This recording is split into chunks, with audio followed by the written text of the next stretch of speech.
যে সুদ খায় তার লেগা নামাজ নাই, যে অন্যের ওয়ারিশ সম্পত্তি মাইরা খায়, আত্মীয় স্বজনের সম্পদ মাইরা খায়, এতিমের হক মাইরা খায়, গরিবের সম্পদ লুইটা খায়, তার লেগা নামাজ নাই, রোজা নাই, হজ নাই, কুরবানি নাই। কোরআন বলে নাই, কোরআন বলছে ইয়া আইয়ুহাল্লাযিনা আমানু, হে আমানু আকিমুস সালাত, সালাত কায়েম করো। আমানুরে কইছে, ইয়া আইয়ুহাল সুদকুর কয় নাই, হে সুদকুরেরা নামাজ কায়েম করো। ইয়া আইয়ুহাল আত্মসাৎকারী কয় নাই, যে হে আত্মসাৎকারীরা এতিমের হক মাইরা খানেওয়ালারা নামাজ কায়েম করো। এখন তো এতিমের হক মাইরা যারা খায় হ্যাঁ গো কপালে বেশি দাগ থাকে। ওয়ারিশের সম্পত্তি মাইরা খাওয়া হারাম, ভাই বোনের বাইনা বাইস্তার সয় সম্পদ মাইরা খাওয়া হারাম, ওয়ারিশ সম্পত্তি মাইরা খাওয়াই হারাম।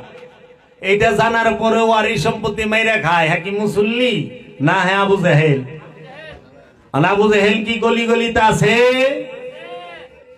না? নাই নাই।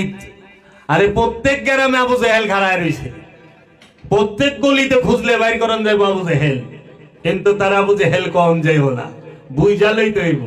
সমাজদার আপনি ইশারা কাফি, যখনই দেখবেন তারে আর কিচ্ছুকে ডাক দিবেন না, তিনি জনাব আবু জাহেল যাচ্ছেন, বাস মুস্কি হাসি দিয়া বাইরে যাবেন। কয়সা মিয়া সালাম দেন আছে, আমি আবু জাহেল সালাম দেওয়ার হুকুমই নাই।